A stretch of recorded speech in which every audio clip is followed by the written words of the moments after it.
کہ ممتاز عالم دین مفتی تقی عثمانی کا بھی یہ کہنا ہے کہ اسلامی ریاستوں میں غیر مسلموں کو اپنی آبادی والے علاقوں میں عبادت گاہ برقرار رکھنے کا حق حاصل ہے۔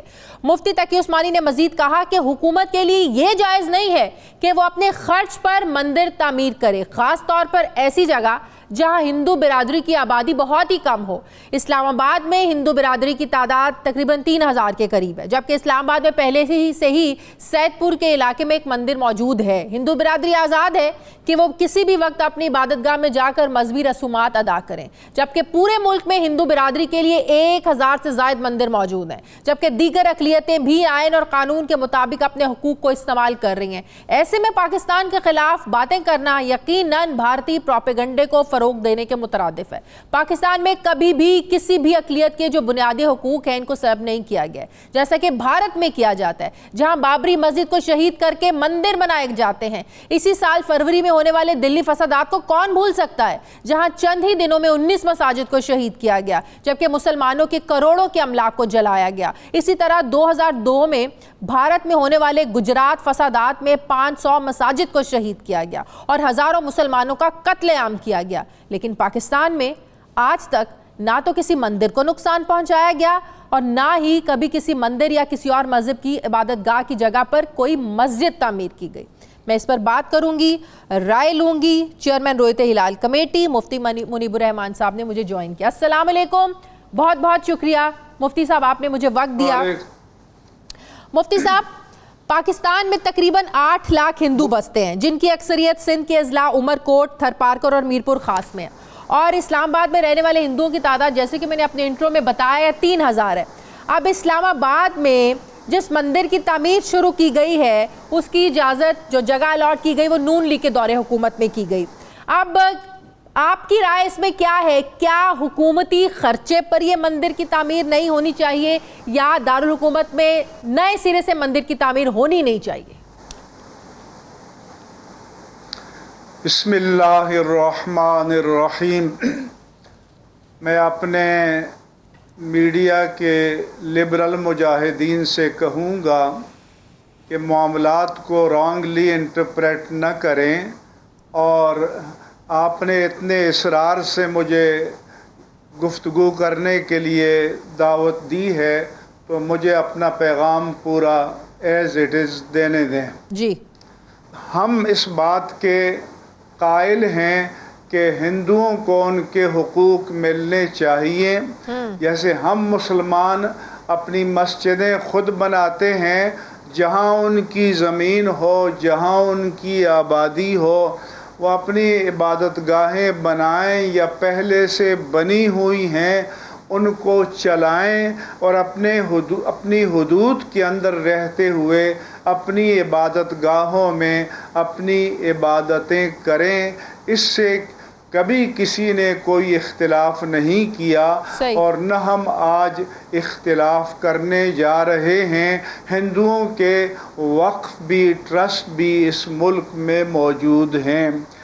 اس کے بعد میں یہ کہنا چاہوں گا کہ ہمارا جو نقطۂ اختلاف ہے وہ یہ ہے کہ وزیر اعظم پاکستان نے اپنا موٹو جو ڈکلیئر کیا ہے ریاست مدینہ کا کیا ہے، لہذا اسٹیٹ لیول پر ریاست کی طرف سے مندر بنانا یا بت کدہ بنانا یہ کبھی بھی ریاست مدینہ کا مینڈیٹ نہیں رہا۔ کبھی بھی ریاست مدینہ کا 1450 سال سے یہ موٹو نہیں رہا۔